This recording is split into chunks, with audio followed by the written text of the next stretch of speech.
Ladies and gentlemen, welcome to UFO Buster Radio News number 181. You've seen the title. Apparently, not too long ago, in the not too long ago past, there was a release of a secret document through FOIA, which unclassified the names of certain projects. And we have an article here to talk about that. And, there's a theme in these things. But before we get started, I want to thank you guys that reach out to me and send me articles and news things to talk about. I appreciate every single one of them. Unfortunately, it's like a 15-minute, 12 to 15-minute show. I can't really cover all these things. I mean, I could do it a little longer, I guess, but we'd have to change the time. You're not going to get it at midday. It'll be like, midnight or some shit like that in order for me to fit more articles in there. So what I do is I pick one that I know I could probably get through, deliver what I need to deliver, and get it to you. But that doesn't mean I don't appreciate what you're sending. I do. It's important information, and that gives me an opportunity to have a little chat with you. Say hello. What's up? How you doing? The topic is ongoing. And before I get into this news article for today, I gotta say, I just yesterday watched the third installment of Project Blue Book, and it was the Lubbock Lights incident from 1951. And I say this, initially when this thing first came out, I said, look at stuff like this because it has an educational value to it. You could learn a little bit of something. And I think the phrase that I said was, if you're a little bit wet behind the ears or you're still being pulled up by the neck by your mama and your dada, this might help you get into that ufology frame of mind. There is something to be said about Hollywood and how they take stories like Hynek's Blue Book involvement, and how they take, let's say, Fire to the Sky and Travis Walton's case. Sometimes they just add a little too much.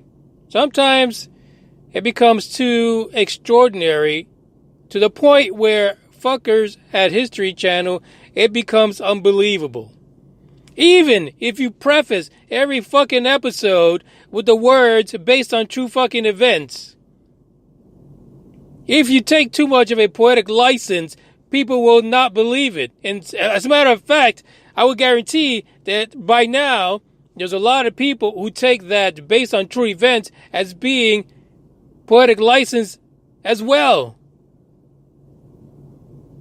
I don't know. I think I might have to take back the whole educational value of Project Blue Book. I mean, just watch it because it's fucking sci-fi at this point.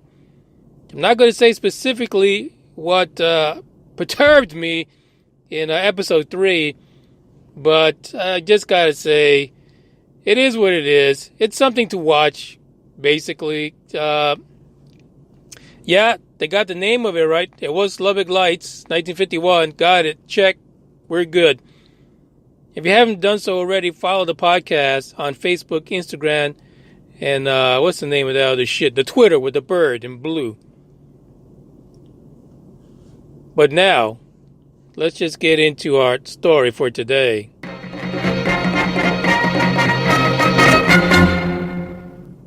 Holy moly, ladies and gentlemen, we are looking at an article that says 38 secret government programs were recently revealed. And a lot of that stuff has to do with space and gravitational issues. Or at least trying to solve them from a human perspective. This article is linked in the description, and it's titled Secrecy News, More Light on Black Programs to Track UFOs. And it's coming out of the Federation of American Scientists. That's the publication. And by the way, it's a .org. Don't look for .com. The article pretty much says that the Defense Intelligence Agency for the United States recently disclosed that it have funded research on things like a warp drive, invisibility cloaking, and other crazy ass shit that you only think about when you're watching Star Trek. That really happened. I kid you not. The article also goes into how much that particular government agency spent 22 million big ones, and we know that this was called Advanced Aerospace Threat Identification Program, or as some of us like to say, ATIP, because we're not into those fucking long-ass names.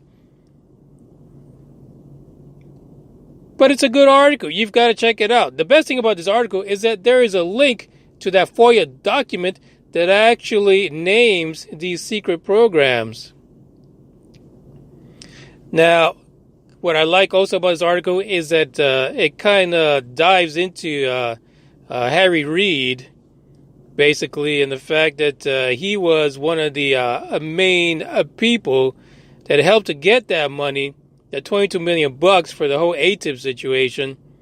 And what's funny here is that Harry apparently directed most of this to Nevada, basically, to the constituents in Nevada. And hey, who happens to be someone with ties to Nevada? That's right, you guessed it. Deuce Bigelow, the space gigolo. So, I mean, the thing just goes on forever. It goes on forever. Goddamn ATIP. And all of that big workup, and we've got shit for it. Dick is what we got. Dick.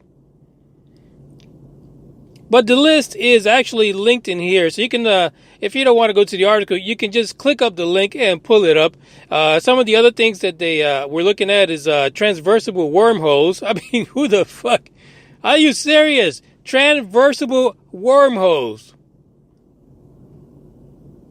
Stargates, negative energy, and psychic teleportation. I mean, this is the stuff that we saw in documents from, 30, 40, 50 years ago that people were thinking, no way, there's no way our government or the CIA or FBI or anybody fucking else in the government would be using stuff like this. Come on, you guys, remote viewing? Are you fucking crazy? There's no way that happened. It's still happening today, folks. People are still trying to use that human condition, those unknown powers of humanity, to try to, win the war on these space creatures that no one really says exist. But what I'm going to do now, but you can check this out on your own, assuming I still have some connection here. Let me read to you some of the other programs on here that were part of this list, which are very, very fascinating. A lot of them were actually driven towards, believe it or not, fighting the perils of gravity. Because that gravity can be a motherfucker sometimes. Here's one, anti-gravity for aerospace applications. No shit, we do need that. No fucks given. Somebody figure that fucker out. I mean, what's going to happen to SpaceX then? Elon better have a backup plan. Another one, high-frequency gravitational wave communications. Transversible wormholes, stargates, and negative energy. Invisibility cloaking, biosensors. Advanced space propulsion based on vacuums. Space axis. Is that like getting HBO? I don't know. Pulse high power microwave technology. Advanced nuclear propulsion for, what the fuck? Manned deep space mission. Sorry, the document's a little bit warped. But it's all these things about anti-gravity, all about space. These could be some things that, of course, will probably have a significant impact on the newly created Space Force. And I don't see why not. Here's one. Quantum computing and utilizing organic molecules in automation technology. Holy fuck. Who's the geek that's working on that one? God damn. That guy's got to be paid a lot of money. I don't know. That's a lot of shit there. Now, the weird thing about this is that how usually you get these FOIA documents and they're unclassified.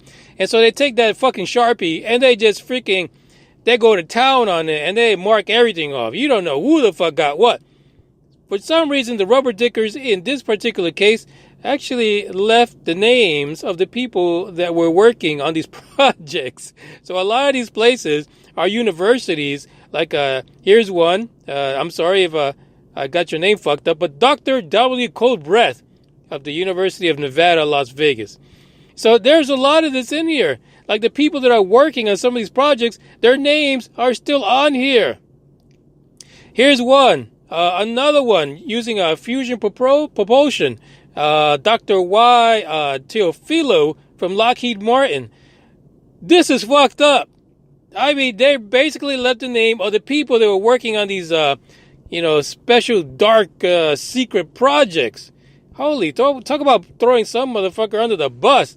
I wonder, after this list came out, how many times their students, if they're even teaching now, or some of the faculty or people that they're surrounded by, how many times they came out and asked them about their secret projects. Crazy. Absolutely crazy. They have no fucks given. And maybe they ran out of Sharpies because of the shutdown of the government. They couldn't afford fucking Sharpies. So they said, fuck it, we'll just send it out that way. It's a fantastic list. Check it out. Read it. I mean, there's stuff in there that's like 38 programs. You can just imagine. I mean, if ATIP took $22 million, can you imagine how much money they've spent already on these 38 different programs? That's probably the next question. Where the fuck is all this money coming from?